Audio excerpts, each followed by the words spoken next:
HMDA మాజీ director Shivabalakrishna కేసులో ACB అధికారులు దర్యాప్తు వేగవంతం చేశారు. ఏసీబీ విచారణలో సంచలన విషయాలు బయటపడ్డాయి. శివబాలకృష్ణ వద్ద 250 కోట్ల విలువ గల అక్రమ ఆస్తులను గుర్తించారు. 214 ఎకరాల భూమి, 29 ఫ్లాట్లు బినామీల పేర్లపై ఉన్నాయని అధికారులు గుర్తించారు. తెలంగాణతో పాటు ఇతర రాష్ట్రాలలోనూ ప్లాట్లు ఉన్నట్లుగా గుర్తించారు. ఏసీబీ జాయింట్ డైరెక్టర్ సుధీంద్ర మాట్లాడుతూ 29 ప్లాట్లు, 7 ప్లాట్లు, ఒక విల్లా గుర్తించామని అధికారులు తెలిపారు. అధికారుల పాత్రపైన దర్యాప్తు చేస్తున్నామని చెప్పారు. హెచ్ఎండిఏలో కీలక ఫైల్స్ స్వాధీనం చేసుకున్నామని అన్నారు. లాకర్స్లోనూ భారీగా బంగారం, పత్రాలు గుర్తించామని అన్నారు. కేసులో మరో 3 అరెస్టు చేసే అవకాశం ఉన్నట్టుగా తెలుస్తోంది. ఇద్దరున్నారు, వాళ్ళ పేరు మీద, అలాగే వైఫ్, డాటర్, ఇంకా అదర్ రిలేటివ్స్ పేరు పైన, ఫ్రెండ్స్ పేరు పైన ఇట్లాగా వేరియస్ ప్రాపర్టీస్ అన్ని రిజిస్టర్ చేయించడం జరిగింది. టోటల్గా ఇవి ఇచ్చేస్తే ఫైనల్ డిస్ట్రిక్ట్లో అరౌండ్ 1 or 2 acres ఉన్నాయి. సో అందులో మ్యాక్సిమం పోర్షన్ అక్కడ ఉండడం జరిగింది. అందులో కొడకండ్ల మండలంలో అరౌండ్ 48 acres, పాలకుర్తిలో 27 acres, రఘునాథ్పల్లిలో ఒక 2.2, జాఫర్ఘడ్లో ఒక 20 acres, అట్లాగా వేరియస్ ప్లేసెస్లో ఈయన పెట్టడం జరిగింది.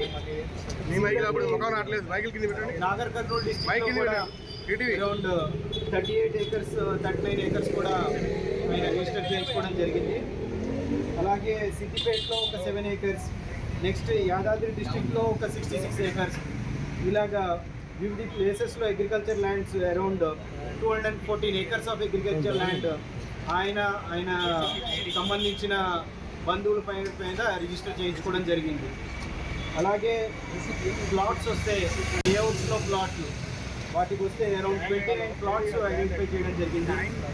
ఇందులో ముఖ్యంగా ఎక్కువ రంగారెడ్డి డిస్టిక్లో వివిధ మండలాల్లో 12 ప్లాట్స్ ఐడెంటిఫై చేయడం జరిగింది. సంగారెడ్డిలో ఒక 3 ఉన్నాయి. ఈవెన్ విజయనగరం, విశాఖపట్నం అటువైపు కూడా ఒక 4 ప్లాట్స్ చూడడం జరిగింది. యాదాద్రిలో అయితే 8 ప్లాట్స్ ఉన్నాయి, మిగతా వేరే చోట్ల. అలాగే ఫ్లాట్స్ వస్తే flat some 2 bedroom, 3 bedroom, 4 bedroom flats అట్లా వస్తే ఒక 7 ఫ్లాట్స్ అపార్ట్మెంట్స్లో, వివిధ అపార్ట్మెంట్స్లో ఐడెంటిఫై చేయడం జరిగింది. అండ్ ఒక విల్లా కూడా ఫైనల్ ఉంటున్న విల్లా, అది కూడా టోటల్ ఐడెంటిఫై చేయడం జరిగింది. సో వీటన్నిటిని చూస్తే గవర్నమెంట్ వాల్యూ ప్రకారం ఇవి ఒక 13.3 crores ఉన్నాయి రిజిస్టర్డ్ డాక్యుమెంట్ వాల్యూ ప్రకారం. మార్కెట్ వాల్యూ ప్రస్తుతం మేము అనుకున్న దాని ప్రకారం అంటే our rough estimate is around 250 crores ఉండొచ్చు అని చెప్పి. ఈచ్ ఏకర్ 1 crore ఉన్న ప్రెసెంట్లీ తెలంగాణ ఉన్న పరిస్థితుల్లో ఫ్లాట్స్ అవి ఇవి కనుక వేసుకున్నా కూడా ఇట్ విల్ బి హయ్యర్ అన్నట్టుగా. It may be higher also, తక్కువ అయితే ఉండకపోవచ్చు. సో 250 crores అన్నట్టుగా మేము అనుకుంటున్నాం. మేనల్లుండి ఇద్దరున్నారు, వాళ్ళ పేరు మీద, అలాగే వైఫ్, డాటర్, ఇంకా అదర్ రిలేటివ్స్ పేరు పైన, ఫ్రెండ్స్ పేరు పైన ఇట్లాగా వేరియస్ ప్రాపర్టీస్ అన్ని రిజిస్టర్. హెచ్ఎండిఏ మాజీ డైరెక్టర్ శివబాలకృష్ణ కేసులో ఏసీబీ అధికారులు దర్యాప్తు చేపట్టారు. హెచ్ఎండిఏ మాజీ డైరెక్టర్ శివబాలకృష్ణ కేసులో ఏసీబీ అధికారులు దర్యాప్తు వేగవంతం చేశారు. ఇక ఇదే అంశానికి సంబంధించి మరింత సమాచారం మా క్రైమ్ బ్యూరో చీఫ్ ఇన్నారెడ్డి అందజేస్తారు. ఇన్నారెడ్డి, మనం గమనించవచ్చు, హెచ్ఎండిఏ మాజీ డైరెక్టర్ శివబాలకృష్ణ యొక్క లంచాలకు సంబంధించిన భారీ బయటపడతా ఉన్నాయి. దీనికి సంబంధించి దాదాపుగా 1000 కోట్లకు పైబడి ఉండవచ్చేమో అని చెప్తాను. అంటే వాళ్ళ తమ్ముడు కావచ్చు, తర్వాత చెల్లెలకు సంబంధించిన కావచ్చు, వాళ్ళ బినామీ పేర్లకు సంబంధించిన ఆస్తులన్నీ కూడా. అయితే ప్రధానంగా ఈ 7 రోజుల్లో, పోలీస్ కస్టడీలో 7 రోజుల్లో హైదరాబాద్ తో పాటు శివారు ప్రాంతాల్లో మొత్తంగా 214 ఎకరాల భూములు, 29 ఫ్లాట్స్, 19 ఓపెన్ ఫ్లాట్స్, 7 అలాగే 3 విల్లాలను కూడా గుర్తించారు.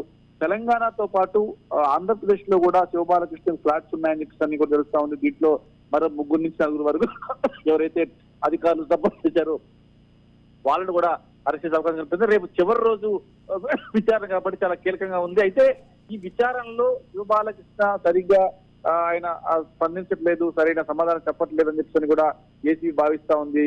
దొరికిన, సేకరించిన, ఇన్వెస్టిగేషన్ లో బయటపడ్డ సాక్ష్యాధారంగా ఎవిడెన్స్ అనేది సేకరించడం జరుగుతూ ఉంది. ఖచ్చితంగా మళ్ళీ ఈయన ఆస్తుల విలువ ఒక్కొక్కటిగా పెరుగుతున్న నేపథ్యంలో తొవ్వే కొద్దీ బయటపడుతున్న అక్రమ ఆస్తుల విలువ ఇంకా పెరిగే అవకాశం కనిపిస్తా ఉంది. దీంట్లో అధికారుల పాత్రకు సంబంధించిన వ్యవహారంలో కొంతమంది అధికారులు కూడా నోటీసులు జారీ చేశారు. రాజకీయ నాయకుల పాత్ర మీద కూడా నిఘా పెట్టారు. ఇన్నారెడ్డి. మొత్తం మీద రేపు ఇన్నారెడ్డి, ఇప్పుడు శిరీష. ఇంతకు ముందు మీరు అన్నారు 1000 కోట్లకు పైగానే 1000 కోట్లకు పైగా ఉన్న అక్రమ ఆస్తులు ఇవి ఓన్లీ ప్రీ ప్రైమరీగానే తేల్చారా ఏసీబీ అధికారులు? అంటే మార్కెట్ వాల్యూ అంటే ఇప్పటి వరకు సేకరించిన ఎవిడెన్స్ కావచ్చు, తర్వాత వాళ్ళ తమ్ముడు కావచ్చు, చెల్లెలు కావచ్చు, ఓవరాల్ గా ఈ ఆస్తులకు సంబంధించిన వ్యవహారంలో మొత్తంగా మార్కెట్ విలువ 1000 కోట్ల వరకు ఉండే అవకాశం ఉంది అని చెప్పిన ఒక అంచనాగా మాత్రమే ఇంకా దాని మీద డిక్లరేషన్ ఇవ్వలేదు. రేపు చివరి రోజు శివబాలకృష్ణ విచారణ చివరి రోజు ఎనిమిదో రోజు కాబట్టి రేపు విచారణ పూర్తయిన తర్వాత ఏసీబీ అధికారులు పూర్తి స్థాయిలో వివరాలను అందించే అవకాశం కనిపిస్తా ఉంది. దీంట్లో అధికారుల పాత్ర మీద ఇప్పటికే కొంతమంది అధికారులకు నోటీసులు జారీ చేశారు. దీంట్లో ఇప్పటికే తమ్ముని అరెస్ట్ చేశారు కాబట్టి ఇంకా 3-4 అధికారులను, అలాగనే వెనుకొని నడిపించిన రాజకీయ నాయకులు, అంటే ఈయన సరిగ్గా సమాధానం చెప్పట్లేదు. ఈయన కాల్ డీటెయిల్స్ లో, వాట్సాప్ చాటింగ్ లో, అలాగనే అక్రమాస్తులు సంబంధించిన వ్యవహారంలో, అంటే ఈయన ఏదైతే ఇల్లీగల్ ఫైల్స్ మీద సంతకాలు పెట్టి అప్రూవల్ చేశాడో దానికి ప్రోత్సహించింది, వాళ్ళ ప్రోద్బలంతో ఈయన సంతకాలు చేశాడని చెప్తాని కొంతమంది రాజకీయ నాయకుల పేర్లు వస్తున్నాయి. ఆ రాజకీయ నాయకుల పేర్లకు సంబంధించి కూడా ఎలాంటి విషయాలు బయటపెట్టట్లేదు కాబట్టి మరోసారి కూడా విచారణ చేయడానికి సిద్ధంగా ఉన్నాము. మరికొంత సమయం ఇవ్వండి, ఆయన్ని పోలీసు కోసం విచారించాలని కూడా పోలీసు కోరుతుని తెలుస్తా ఉంది శిరీష. అలాగే ఇన్నారెడ్డి, అసలు విచారణ అనేది 7 రోజులు అన్నారు. 7 రోజుల్లో ఈ రోజుకి 6వ రోజు పూర్తయిపోయింది. మొదటి రోజు ఎలాంటి స్పందన రాలేదు. 2వ రోజు, 3వ రోజు ఇలా ఒక్కొక్కటిగా తీగ లాగితే డొంక కదిలినట్టుగా ఒక్కొక్కటిగా కదులుతూనే ఉన్నాయి. మొదటగా తన బ్రదర్ అనిల్ ఎవరైతే ఉందో తన పేరు తెర మీదకి వచ్చింది. తన భార్య పేరు మీద కూడా అక్రమాస్తులు ఉన్నట్లుగా తేల్చి చెప్పారు. ఇప్పటి వరకు అంటే ఉన్నటువంటి కుటుంబ సభ్యుల పేర్లు మాత్రమే, ఇప్పుడు కొత్తగా తన మేనల్లుల పేర్లు కూడా బయటకు వచ్చాయి. ఓన్లీ కుటుంబ సభ్యుల పేర్లు మాత్రమే తెర మీదకి వస్తున్నాయి. ఒక అధికారిగా ఉన్న తిన వెనకాల ఉన్నటువంటి రాజకీయ నేతలు అవ్వచ్చు, ఇంకా ఏ అధికారుల పేర్లు బయటకు వచ్చే అవకాశాలు కనబడుతున్నాయి? శిరీష, దీంట్లో తమ్ముడు చెల్లెల పేరు కాకుండా కొంతమంది కుటుంబ సభ్యుల పేర్లు కూడా బయటకు వస్తా ఉన్నాయి. దీంట్లో తమ్ముడు చాలా కీలకంగా వ్యవహరించి కొన్ని కంపెనీల్లో ఇన్వెస్ట్మెంట్ చేశాడు. ఏ కంపెనీలో అయితే తమ్ముడు ఇన్వెస్ట్మెంట్ చేశాడో ఆయా కంపెనీలకు అడ్డదిడ్డంగా అప్రూవల్స్ ఇచ్చేశాడు. రేరలో ఉన్నప్పుడు కావచ్చు, హెచ్ఎండీలో ఉన్నప్పుడు అని చెప్పి తేలింది. ఇదే కాకుండా దీనికి అప్రూవల్ ఇవ్వడానికి కొంతమంది అధికారులు కూడా సహకరించారు. వాళ్ళు కూడా భారీ ఎత్తున లంచాలు తీసుకున్నారని చెప్తున్న నేపథ్యంలో ఇప్పటికి దాదాపుగా 4 పేర్లు ప్రముఖంగా కనిపిస్తా ఉన్నాయి. దీనిలో రేరాలో ఉన్న 2 కావచ్చు, మరొక 3 హెచ్ఎండీలో ఉన్న అధికారుల పేరు బయటకు వస్తారు. వాళ్ళకి ఇప్పటికే నోటీస్ కూడా జారీ చేసి చూస్తా ఉంది. సో వాళ్ళని కూడా విచారణ చేసే అవకాశం ఉంది, వాళ్ళని కూడా అరెస్ట్ చేసే అవకాశం స్పష్టంగా కనిపిస్తా ఉంది. దీని తర్వాత ఇప్పటి వరకు 7 రోజులు కంప్లీట్, 7వ రోజు కూడా విచారణ పూర్తయింది. రేపు లాస్ట్ డే 8న విచారణ కొనసాగే అవకాశం ఉంది కాబట్టి రేపు జరిగే విచారణలో ఇంకా చాలా కీలకమైన అంశాలను కూడా ఆ విచారణ వెల్లడించే అవకాశం కనిపిస్తుంది. ఓవరాల్ గా ఆయన్ను 8 రోజుల పాటు విచారణ జరిగిన తర్వాత, రిమాండ్ చేసిన తర్వాత ఏసీబీ అధికారులు మీడియాతో మాట్లాడి అసలు దీంట్లో కీలకంగా వ్యవహరించిన సూత్రధారులు, పాత్రధారులు, తర్వాత సహకరించిన వాళ్ళు, తర్వాత ఇదే కాకుండా ఏ కంపెనీలకు ఈయన అక్రమంగా అనుమతులు ఇచ్చాడు, ఎంత మేరకు డబ్బులు తీసుకున్నాడు, ఎంత మేరకు అక్రమాలు సంబంధించిన దాని మీద ఏసీబీ అధికారులు మీడియాకు ఒక ప్రకటన ఇచ్చే అవకాశం ఉంది. రేపు చివరి రోజు కాబట్టి చాలా కీలకమైన సమాచారాన్ని సేకరించే పనిలో పడ్డారు ఏసీబీ అధికారులు. శిరీష, ఇప్పటికీ 6 రోజుల్లో కొంత ఇన్ఫర్మేషన్ అయితే సేకరించినట్టుగానే తెలుస్తుంది. చివరి రోజు రేపు కాబట్టి ఇంకా ఎలాంటి విషయాలు బయటపడే అవకాశం కనబడుతోంది? అయితే ఇప్పటి వరకు కుటుంబ సభ్యులు, అధికారులకు సంబంధించిన వ్యవహారంలో చాలా కీలకమైన సమాచారం సేకరించారు.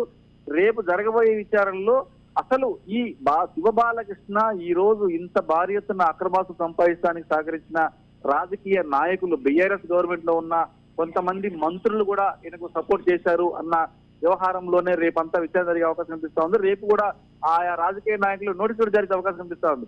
అంటే ఆ రాజకీయ నాయకుల పాత్ర మీద ప్రశ్నించినప్పుడు శివబాలకృష్ణ ఎలాంటి సమాచారం చెప్పలేదు. కాకపోతే వాట్సాప్ చాటింగ్ లోను, అలాగనే కాల్ డీటెయిల్స్ లో కూడా పదే కాల్ చేసిన డీటెయిల్స్ కూడా సేకరించారు. ఆ కాల్ డీటెయిల్స్ మాట్లాడినప్పుడు ఏ విషయం గురించి మాట్లాడారు, తర్వాత అంటే అనుమతులు ఇవ్వక ముందు, అనుమతులు ఇచ్చిన తర్వాత కూడా ఎక్కువగా పదే ఫోన్ చేసిన వ్యక్తులు ఎవరైతే ఉన్నారో, రాజకీయ ప్రముఖులు ఎవరైతే ఉన్నారో వాళ్ళ మీద దృష్టి సారించారు. రేపు ఆ విషయం మీద ఖచ్చితంగా ఎవరు సహకరించారు, ఎవరి పాత్ర ఎక్కువగా ఉంది, ఎవరు దీంట్లో ఇన్వాల్వ్మెంట్ అయ్యి ఆయన వెనుకలు నడిపించారు అది తెలుస్తా ఉంది. ఇదే కాకుండా గతంలోనే ఏసీబీకి సమాచారం వచ్చింది, అప్పుడే ఎంక్వైరీ నడవాల్సింది. కాకపోతే ఆ ఫైల్ ను రాకుండా తొక్కిపెట్టిన అధికారులు ఖచ్చితంగా వాళ్ళకి సంబంధించిన వ్యవహారంలో కూడా రేపు కీలకమైన అంశాలు బయటపడే అవకాశం కనిపిస్తా ఉంది. Sirisha, right, thank you Inna Reddy.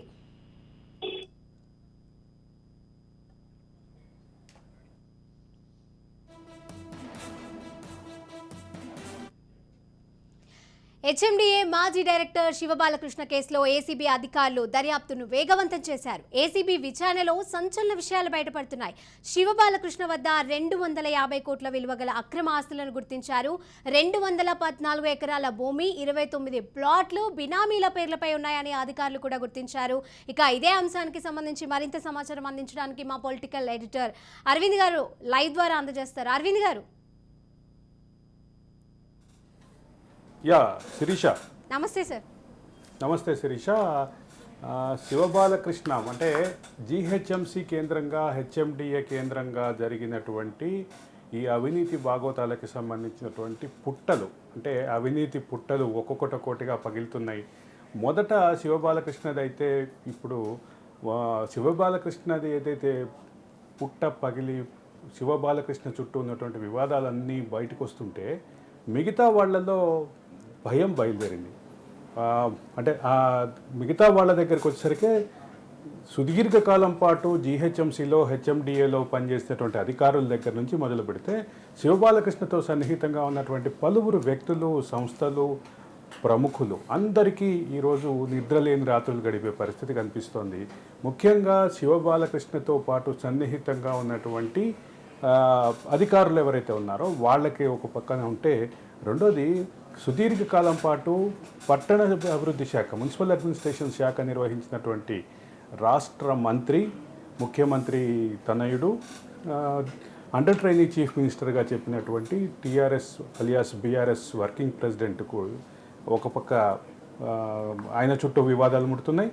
రెండో పక్క ఆయనకు అత్యంత సన్నిహితుడు, సుదీర్ఘకాలం పాటు జీహెచ్ఎంసీలో అధికారిగా పనిచేసి తర్వాత ఉద్యోగ సంఘాల నాయకుడిగా రాష్ట్ర అసెంబ్లీలో ప్రవేశం చేసి తర్వాత అదే కోటాలో మంత్రి పదవి పొందినటువంటి శ్రీనివాస్ గౌడ్. వీళ్ళిద్దరికీ చుట్టూ వివాదాలు తిరుగుతున్నాయి.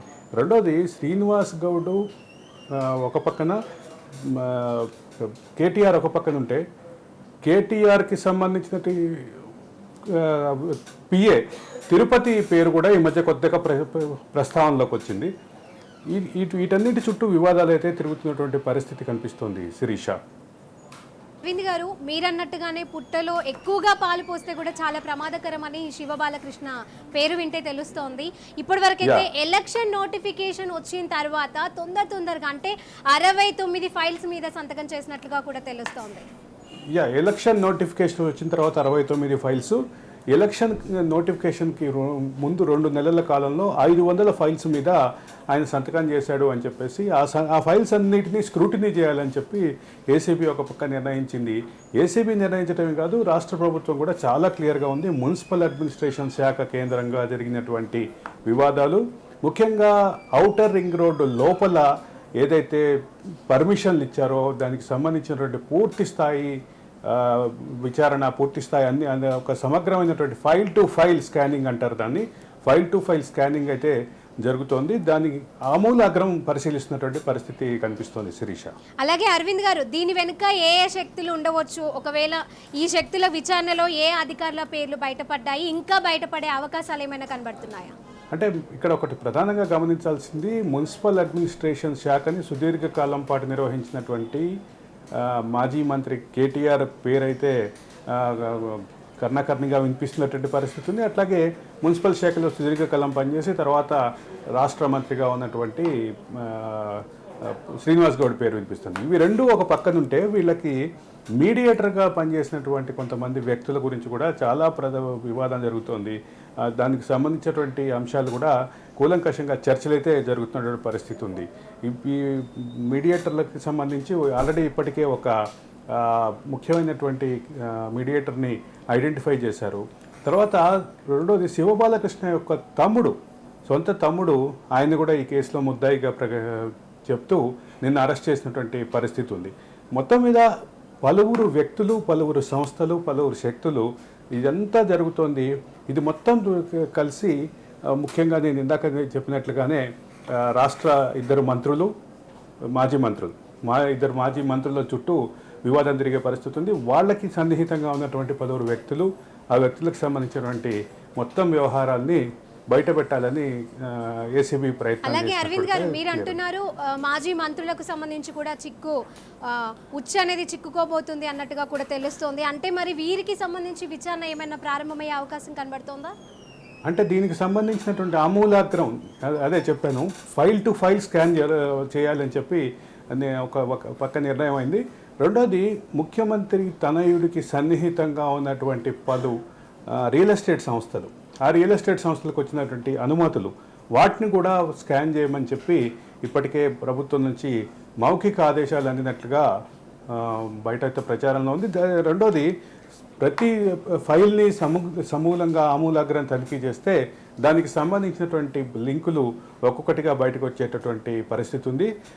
మొదట అనుకున్న దానికి ఇప్పుడు అనుకున్న దానికి ప్రభుత్వం చెప్తున్నటువంటి లెక్కలోనే వచ్చినటువంటి తేడా ఏదైతే 250 కోట్లు అఫీషియల్గా ఇప్పటి వరకు కనిపిస్తున్నటువంటి మార్కెట్ వాల్యూకి సంబంధించిన, అంటే రిజిస్ట్రేషన్ వాల్యూకి సంబంధించినటువంటి ఫైల్స్ అయితే మొత్తం ఫైల్స్ విలువ దాదాపుగా 1000 కోట్లు, అంటే మొత్తం ఆస్తుల విలువ దాదాపు 1000 కోట్లు ఉంటుంది. శివబాలకృష్ణ ఆయన బినామీల పేరు వ్యవహారం అంటూ బయట ప్రచారం ఉంది.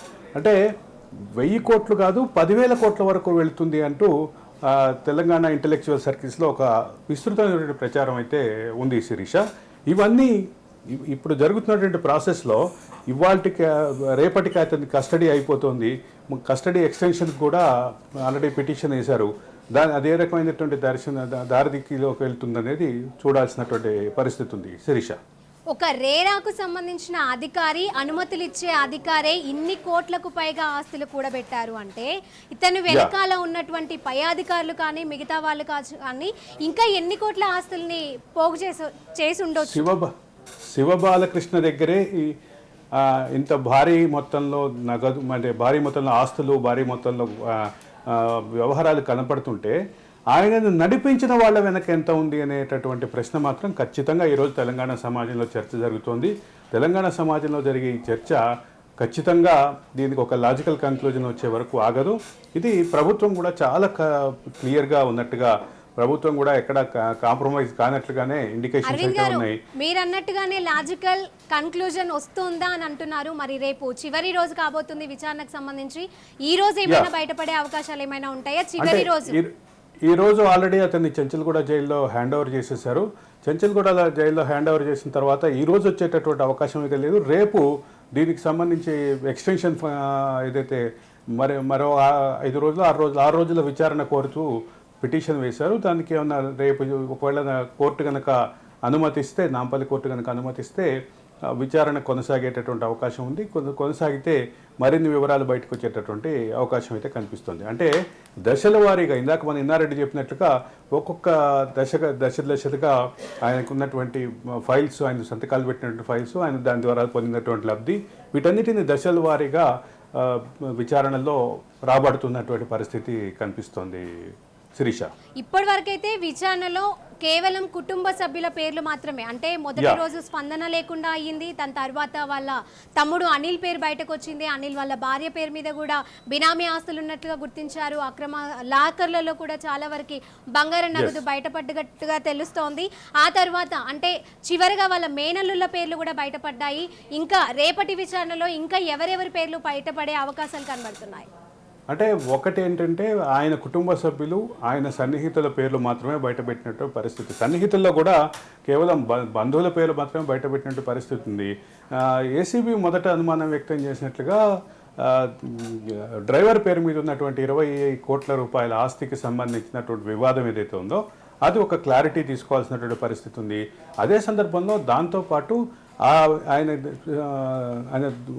ఆయన నివాసంలో సీజ్ చేసినటువంటి ఆ బంగారం కానీ, అదే సందర్భంలో ఫోన్లు కానీ, అదే సందర్భంలో వాచ్లు కానీ, వీటన్నిటి లెక్కని మళ్ళీ పునఃమూల్యాంకనం జరిగేటటువంటి రీవెరిఫికేషన్ జరిగేటటువంటి అవకాశం అయితే ఉంది. దానికి ఉన్నటువంటి ప్రధానమైన అంశం ఏంటంటే ఒక పక్క ఆయన ఉన్నటువంటి ఆయన వాడే వాచ్లు ఏదైతే ఉన్నాయో అవి కేవలం 30 లక్షల రూపాయలుగా చెప్పినటువంటి పరిస్థితి ఉంది. కానీ మనం దానికి ఆ వాచ్లకు సంబంధించినటువంటి పరిశోధన చేస్తే దాదాపు 40-50 కోట్ల రూపాయలు ఉన్నట్టుగా మనకి ఒక క్లారిటీ అంచనా వచ్చినటువంటి పరిస్థితి ఉంది. వీటన్నిటి నేపథ్యంలో ఇంత చర్చ విస్తృతంగా జరుగుతున్నటువంటి నేపథ్యంలో ఏసీబీ కూడా ఎక్కడా కాంప్రమైజ్ అవ్వమని చెప్పి ప్రకటించింది. ఇందాక ఏసీపీ మాట్లాడినప్పుడు కూడా ఎక్కడా కాంప్రమైజ్ అవ్వని విషయమే కనిపించింది శిరీష. మొత్తానికి ఈ 6 రోజుల విచారణ ఒక ఎత్తు అయితే రేపటి చివరి రోజు విచారణ ఏ విధంగా జరగబోతుంది అనేది వేచి అంటే చూడాలి. రేపటి విచారణ అనంతరం మళ్ళీ ఇంకొక 6 రోజులు ఎక్స్టెన్షన్ కోరారు కాబట్టి ఇంకొక విషయం కూడా ఇక్కడ ప్రస్తావన చేయాల్సినటువంటి పరిస్థితి ఉంది. ఇప్పటి వరకు ఆయనకి తెలంగాణ రాష్ట్రంలో మాత్రమే ఆస్తులు ఉన్నాయని చెప్పి మొత్తం ఏసీబీ భావించింది. అదే సందర్భంలో మొత్తం తెలంగాణ సమాజం కూడా భావించింది. ఇప్పుడు కొత్తగా ఆయనకు వైజాగ్లో ఆస్తులు బయటపడినటువంటి పరిస్థితి కనిపిస్తోంది. వైజాగ్ ఆస్తులకు సంబంధించిన విషయం ఆయన చెప్పినట్టుగా మన దగ్గర సమాచారం ఉంది. ఇది ఒక పక్కన ఇట్లా ఉంటే, రెండో పక్కన కర్ణాటకలో ఆస్తులు ఉన్నాయంటూ ఒక ఊహాగానం అయితే సోషల్ మీడియాలో విస్తృతంగా చక్కర్లు కొడుతోంది. ఇది ఏ రకమైనటువంటి డైరెక్షన్లో వెళ్తుందో, ఈ విచారణకు సంబంధించి ఏ రకమైనటువంటిది వస్తుందో చూడాల్సినటువంటి పరిస్థితి ఉంది శిరీష. అరవింద్ గారు, అక్రమంగా సంపాదించిన డబ్బుతో ఓన్లీ తెలంగాణ ఆంధ్ర అనే కాదు, అక్రమంగా సంపాదించినతో ఆస్తుల్ని కూడబెట్టాలంటే ఎక్కడికైనా వెళ్ళి ఏదైనా చేయొచ్చు అనేది నిరూపిస్తున్నారు అంటారా శివబాలకృష్ణ గారు? శివబాలకృష్ణకి సంబంధించినటువంటి వివాదంలో ఒకటి ప్రాథమికంగా ఆలోచించాల్సిన విషయం ఏంటంటే, శివబాలకృష్ణనే అంటే రేరా సెక్రటరీగా, అంతకుముందు హెచ్ఎండిఏ డైరెక్టర్గా ఉన్న శివబాలకృష్ణే ఇంత ఆస్తులు సంపాదిస్తే, శివబాలకృష్ణ నడిపించినటువంటి శక్తులు, శివబాలకృష్ణకి అంటే ఆ శాఖని నిర్వహించిన మంత్రి కానీ, ఆ మంత్రి సంబంధించినటువంటి ఆ శాఖ అంటే ఆ శాఖని పరోక్షంగా నిర్వహించినటువంటి మంత్రి కానీ, వీళ్ళంతా ఇద్దరే కాకుండా నేను ఇందాకే చెప్పినట్లుగా కేటీఆర్ పిఏ పేరు కూడా బాగా విస్తృతంగా ప్రచారంలోకి అయితే జరుగుతోంది. ఇవన్నీ ఒకసారి పూర్తి స్థాయి విచారణ అయితే ఈ లాజికల్ ఎక్కడ ముగిస్తుందో తెలుస్తుంది పరిస్థితి. రేపటి విచారణలో తెలుసుకోవటం ఒక భాగం అయితే, మరికొ 6 రోజుల విచారణ కోరారు కాబట్టి దానికి సంబంధించినటువంటి పూర్తి స్థాయి విచారణ అయితే కానీ మనకు తెలియని పరిస్థితి. అది ఇంతటితో ఆగదు. మళ్ళీ తర్వాత మళ్ళీ విచారణకి మరీ కస్టడీ కోరేటటువంటి అవకాశం ఉంది. దీనికి సంబంధించినటువంటి అప్డేట్స్ మాత్రం ఒకటి మనం పూర్తి స్థాయి విచారణ అయితే కానీ ఒక కంక్లూజన్కి రాలేము. కానీ శివబాలకృష్ణ వివాదంలో శివబాలకృష్ణ అంశం బయటకు వచ్చిన తర్వాత చాలామంది మున్సిపల్ శాఖ అధికారులకు కానీ, సుదీర్ఘకాలం 8 ఏళ్ళు 9 ఏళ్ల పాటు ఒకటే సీట్లోకి వచ్చినటువంటి అధికారులకు కానీ వీళ్ళెవ్వరికీ నిద్ర అయితే పట్టని పరిస్థితి అయితే ఉంది Sirisha. Right, thank you Aravind గారు.